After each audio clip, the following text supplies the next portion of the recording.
உயர்ந்த நிலையை அடைய வேண்டுமா? உண்மையை பேசு. உதவி கேட்பவருக்கு செய். உயர்ந்த நிலையை அடைவாய். உனது நல்ல மனம்தான் உனக்கு உதவி செய்யும்.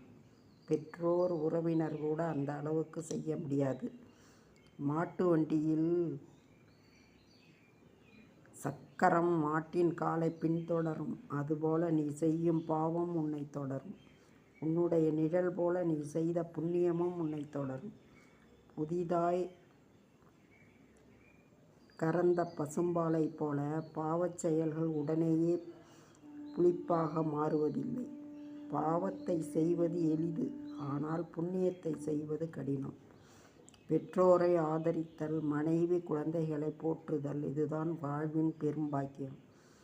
நங்கூரம் பாய்ச்சிய கப்பல் போல உனது மனம் அமைதியாக இருக்க வேண்டும். பிறப்புக்கு காரணம் எதுவோ அதுவே இறப்புக்கு காரணம். அறிவு, ஒழுக்கமே ஒருவரை மதிப்பிடும் அளவுகோல், பிறப்பு அல்ல. ஆசையை வென்ற மனிதனை யாராலும் வெல்ல முடியாது.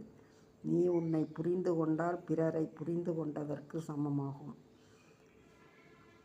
வேலையை சுமையாக கருதாதே, அதை ரசித்து செய். உனக்கு பயன் தரும். நீ விரும்பியதை கடவுள் தரமாட்டார். உன் தகுதிப்படியே அவர் அருள் புரிவார்.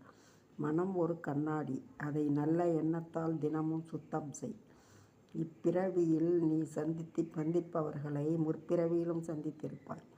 கடவுளின் பார்வை உன் மீது விழுமானால் அவர் உன்னை நேர்மையாக இருக்கச் செய்யும் சூழலை உருவாக்குவார். நேற்றைய மனதின் சுமைகளை இன்று சுமக்காதே.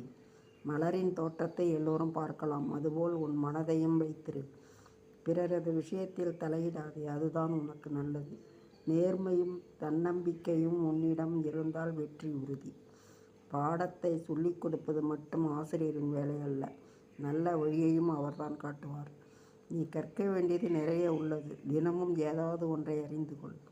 பொறுமையாகவும் அமைதியாகவும் இரு. நினைத்ததை அடையலாம். பயந்தவன் தெய்வத்திடம் கடுமையை காண்கிறான்.